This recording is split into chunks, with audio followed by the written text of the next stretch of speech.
You're listening to The People's Voice, April 16th to 30th, 2024. This spring marks the 75th anniversary of NATO's founding, as well as NATO's vicious bombing campaign against Yugoslavia. This was an aggression that the Canadian government eagerly supported, participated in, and set the stage for a turning point in international affairs.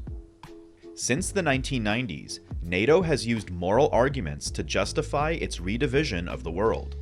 NATO cloaks itself through the language of international law, redefining state sovereignty, swiftly assigning responsibility for atrocities, and remaining independent yet essential to the UN.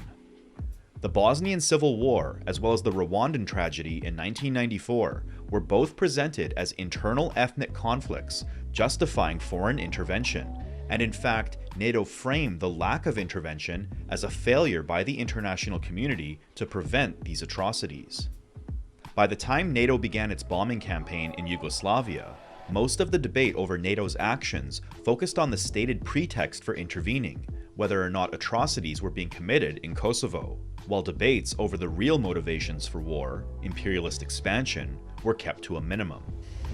In other related news, NATO Secretary General Jens Stoltenberg on March 14th released his annual report for 2023, which mentioned China more frequently and with a more hostile tone compared to the one he had released in 2022. NATO needs to find or create external enemies to ensure its own existence and expansion. Finding Russia not enough, it now increasingly targets China. On NATO's relations with China, the document said NATO and the People's Republic of China are not partners. The alliance does not consider the People's Republic of China an adversary and remains open to constructive engagement. However, the report also makes clear that allies consider the People's Republic of China's stated ambitions and coercive policies as a challenge to their interests, security, and values. China and European countries have neither military tension nor geopolitical friction, but NATO hypes the China threat because of the US. The NATO attitude is the same as the US towards China, as Washington sees China as its top strategic competitor. Therefore, when the US tries to push topics like boosting cooperation between NATO and its allied partners in the Pacific to target China, there will be many internal problems as European members want the alliance to stay focused on Europe.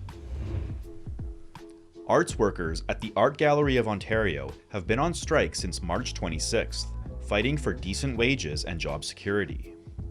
The Ontario Public Service Employees Union Local 535 is made up of 400 arts workers doing a variety of work, including food services, researchers, technicians, carpenters, electricians, instructors, designers, as well as visitor service staff. 60% of Local 535 is made up of part-time workers who make an average of $34,380 a year in one of Canada's most expensive cities. The Art Gallery of Ontario is a major public institution responsible for over 22% of cultural public property in Ontario, but is suffering from chronic underfunding and privatization. The strike has received widespread support, and Local 535 is asking supporters to email or call the Art Gallery of Ontario's overpaid CEO, Stephen Joss, to demand decent wages and work. His contact info is posted in the description below.